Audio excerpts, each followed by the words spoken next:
नमस्कार प्यारे साथियों, आज हम यहाँ पर आपके लिए लेकर आए हैं यूपी पुलिस कांस्टेबल और यूपी पुलिस होमगार्ड के लिए जीके शतक। जीके शतक मतलब यहाँ पर आपको इस क्लास में 100 महत्वपूर्ण क्वेश्चन, 100 जबरदस्त क्वेश्चन वो मिलने जा रहे हैं जो आपकी परीक्षा में सीधे सीधे पूछे जाएंगे। मतलब अगर आप इन 100 क्वेश्चनों को तैयार करते हैं तो आपकी जो जीके की तैयारी है वो कहीं ना कहीं एक बेस्ट लेवल पर पहुंचेगी और ये श्रृंखला बिल्कुल चलती रहेगी।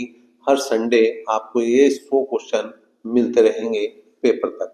चलिए करते हैं यहाँ पर क्वेश्चनों की बात और पहला क्वेश्चन है, क्रोमोसोम की रचना में कौन कौन भाग लेते हैं? तो क्रोमोसोम की रचना में डीएनए और प्रोटीन भाग लेते हैं। अनुच्छेद 17 किस विषय से संबंधित है? अनुच्छेद 17 किस विषय से संबंधित है? अस्पृश्यता से अनुच्छेद 17 संबंधित है। क्वेश्चन नंबर 3 की बात करें, 1 किलोग्राम भार के बराबर कितना न्यूटन होता है? तो ये आपका जवाब बन जाएगा 9.8 न्यूटन। उत्तर वैदिक काल के मृद भांडों में किस प्रकार के मृद भांड सर्वोपरि विशेष्य सूचक है? तो यह है चित्रक दूषर। चित्रक दूषर वाले मृद भांड जो है ये उत्तर वैदिक काल के महत्वपूर्ण है। आगे अगर बात करें यहाँ पर, मुक्तेश्वर मंदिर कहाँ स्थित है? मुक्तेश्वर मंदिर कहाँ स्थित है? ये है भुवनेश्वर में। कहाँ स्थित है? ये है भुवनेश्वर में। इतिहास के आरंभिक काल को क्या कहा जाता है? इतिहास के आरंभिक काल को क्या कहा जाता है? पूरा पाषाण काल कहा जाता है। क्या कहा जाता है? पूरा पाषाण काल कहा जाता है। अगले क्वेश्चन की बात करें तो किस काल में पत्थर के औजार सबसे पहले पाए गए थे? किस काल में पत्थर के औजार सबसे पहले पाए गए थे? तो पूरा पाषाण काल में पत्थर के औजार सबसे पहले पाए गए थे। कौन सी सभ्यता अपने नगर नियोजन के लिए प्रसिद्ध है? कौन सी सभ्यता अपने नगर नियोजन के लिए प्रसिद्ध है? तो सिंधु घाटी सभ्यता अपने नगर नियोजन के लिए प्रसिद्ध है। नगर नियोजन के लिए कौन सी? सिंधु घाटी सभ्यता। सिंधु घाटी सभ्यता का कौन सा स्थान सिंधु नदी के किनारे स्थित था? मतलब सिंधु घाटी सभ्यता में जो शहर थे उनमें से कौन सा ऐसा था जो सिंधु नदी के किनारे बसा था? वो था मोहनजोदड़ो। मोहनजोदड़ो सिंधु नदी के किनारे बसा था। मोहनजोदड़ो का स्थानीय नाम क्या था? मतलब एक तरह से मोहनजोदड़ो का जो लोकल नेम था वो क्या था? वो था मृतकों का टीला। क्या था भैया? मृतकों का टीला। आगे बात करें क्वेश्चन नंबर 11 की, विशाल स्नानागृह कहाँ मिलता था? विशाल स्नानागृह मतलब बड़े बड़े बाथरूम कहाँ पर मिले हैं? ये मिले हैं मोहनजोदड़ो में। चीन में सबसे पहले अपनी शाखा खोलने वाला भारतीय बैंक कौन सा है? भारतीय स्टेट बैंक मतलब एसबीआई। और एसबीआई की ही सर्वाधिक शाखाएं विदेशों में आपको देखने को मिलेगी। अगले क्वेश्चन की बात करें, उत्तर गुप्त युग में जो विश्वविद्यालय प्रसिद्ध हो गया था वो कौन सा था? वो था नालंदा विश्वविद्यालय। कौन सा था? नालंदा विश्वविद्यालय। कौन सा था? नालंदा विश्वविद्यालय। भारतीय नेपोलियन की उपाधि किसे दी गई है? भारतीय नेपोलियन किसे कहा जाता है? तो समुद्रगुप्त। समुद्रगुप्त इसका आंसर बनेगा।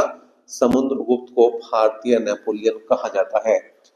आयुर्वेद के वैद्य चिकित्सक के रूप में किसे माना जाता है? तो ये है धन्वंतरी वैद्य थे। पहला ज्ञात गुप्त शासक कौन था? श्रीगुप्त। कौन था भैया? श्रीगुप्त। रोमन साम्राज्य के साथ भारत का व्यापार रोम पर किसके द्वारा आक्रमण के साथ समाप्त हो गया था? तो ये हो गया था भाई हूणों द्वारा। हूणों द्वारा। किसके द्वारा भैया? हूणों द्वारा। 18वें क्वेश्चन की बात करें, आर्यभट्ट और वराहमिहिर के सुविख्यात नाम किसके युग के साथ संबंधित है? तो ये गुप्त वंश से संबंधित है। किससे संबंधित है भैया? गुप्त वंश से संबंधित है। आगे यहाँ पर बात करें, इलाहाबाद के स्तंभ में किसकी उपलब्धियां उत्कीर्ण है? किसकी उपलब्धियां लिखी गई हैं? तो ये समुद्रगुप्त की जो है लिखी गई हैं।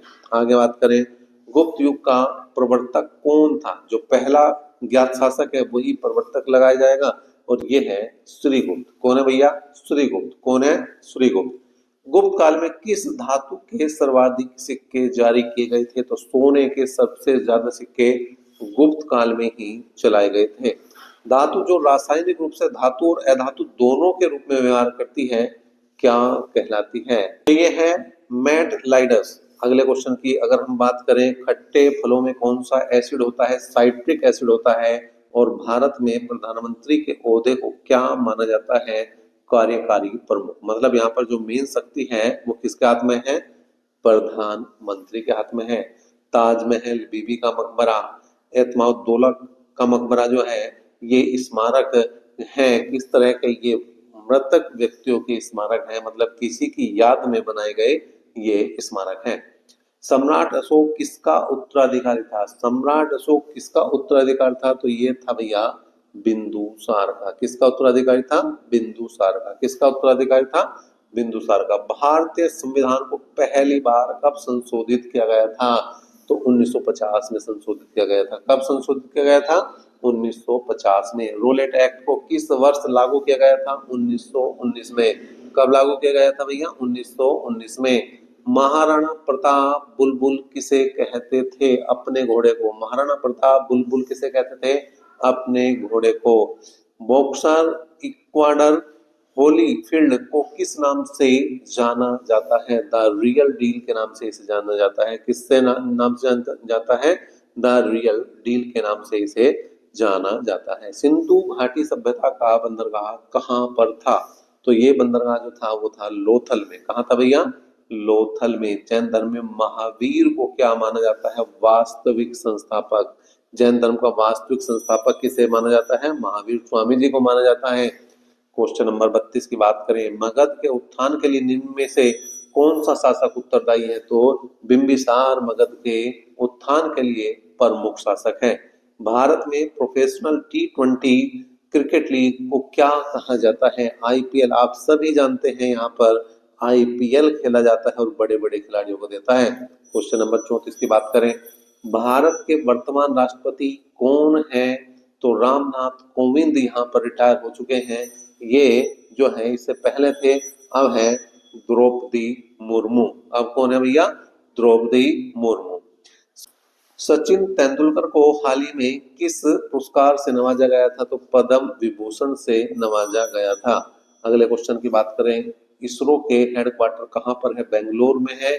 और संसद में कौन कौन से हाउस हैं? तो एक होता है उच्च सदन, एक होता है निम्न सदन, और एक होता है लोकसभा और राज्यसभा। मतलब जो हमारे दो सदन है उनको लोकसभा और राज्यसभा, लोकसभा को निम्न सदन और राज्यसभा को उच्च सदन के नाम से भी जाना जाता है। भारत का सबसे छोटा राज्य कौन सा है? गोवा। सबसे छोटा राज्य कौन सा है? गोवा।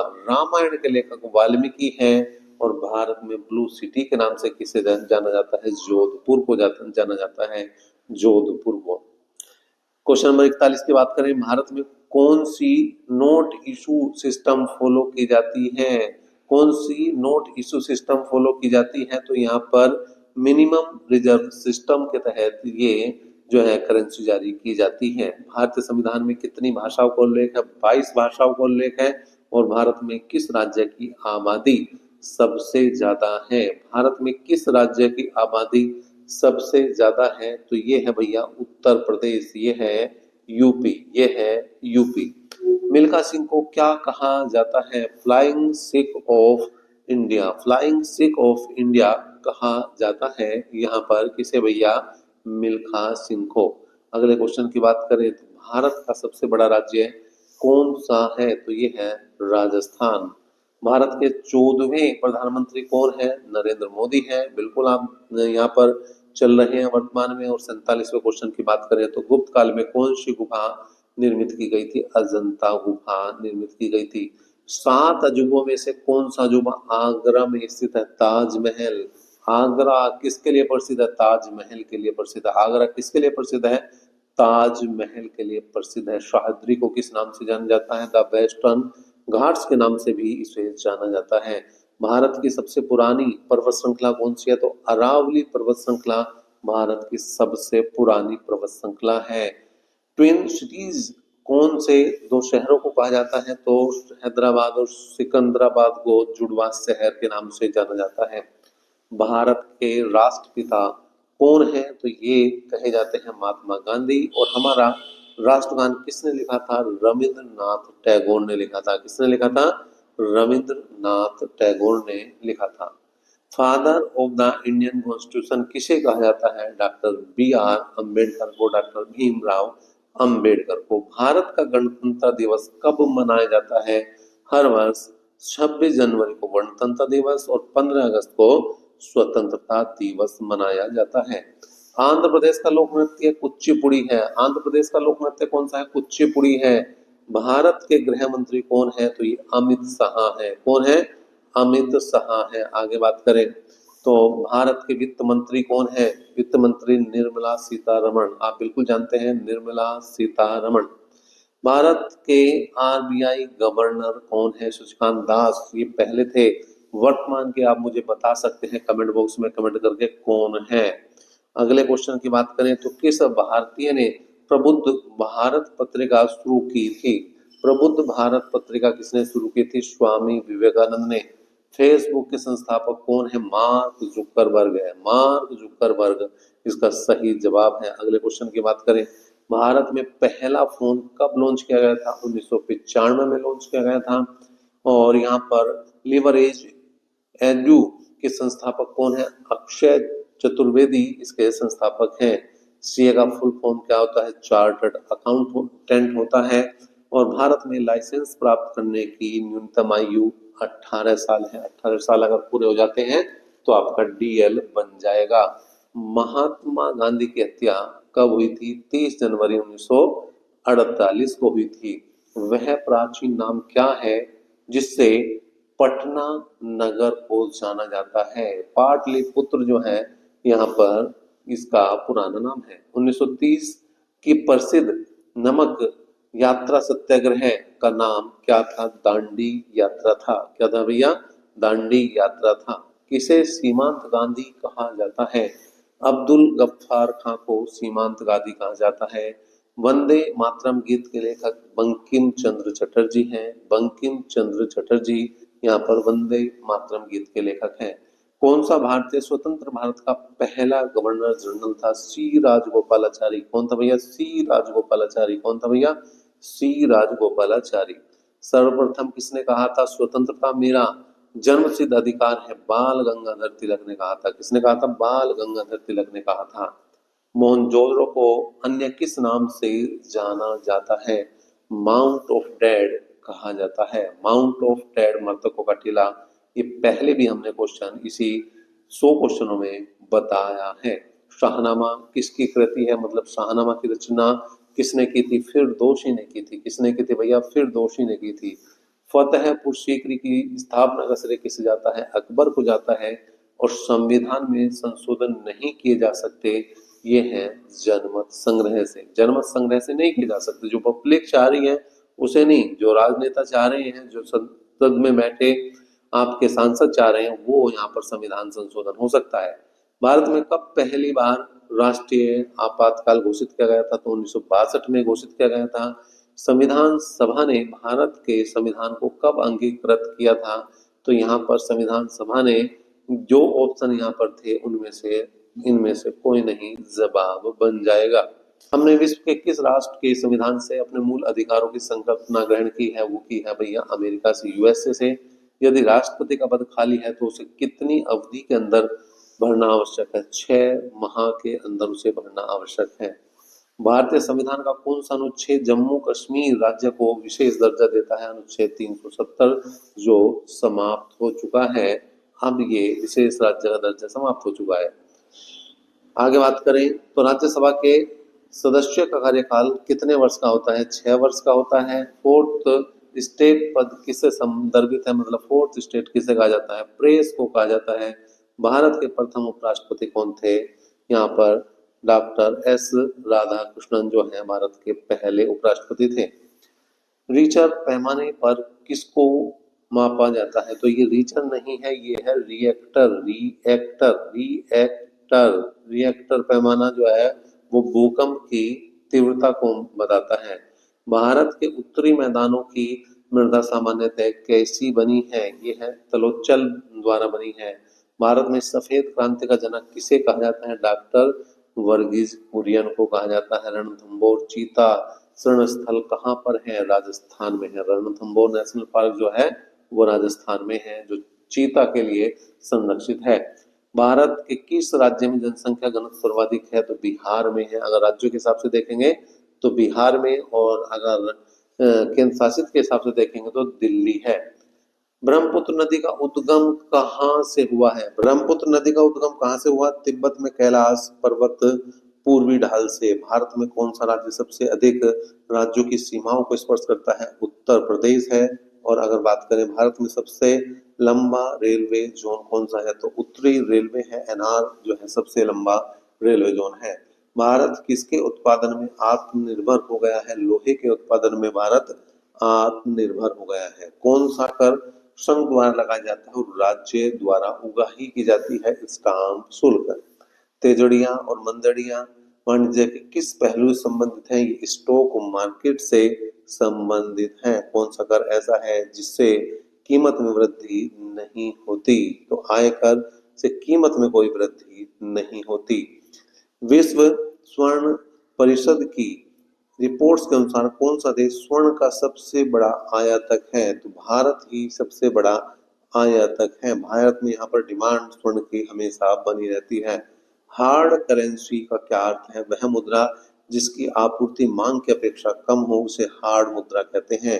भारत रत्न पुरस्कार पाने वाले प्रथम भारतीय कौन थे? डॉक्टर सर्वपल्ली राधाकृष्णन, जो हमारे पहले उपराष्ट्रपति भी थे।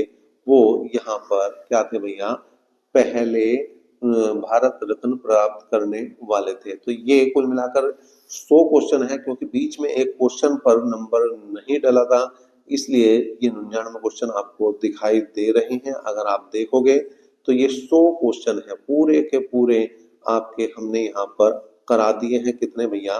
100 क्वेश्चन। तो आपको ये क्लास कैसी लगी? बिल्कुल आप हमें कमेंट बॉक्स में कमेंट करके बता सकते हैं। ये वो क्वेश्चन था जो क्वेश्चन नंबर 19 इस पर नहीं डाला गया था, तो इस कारण से ये 99 क्वेश्चन आपको दिखाई दे रहे हैं। बाकी ये 100 क्वेश्चन है, क्योंकि देखिए ये 18वां क्वेश्चन और ये 19वां क्वेश्चन, बीच में ये रह गया आपका कौन सा? 19वां क्वेश्चन ये था। और एक एक नंबर जो है अगर सफल करोगे तो 100 क्वेश्चन ये आपके पूरे हैं। आगे भी इसी तरह की क्लास आपको मिलती रहेंगी। अपना प्यार हमेशा बनाए रखें। धन्यवाद।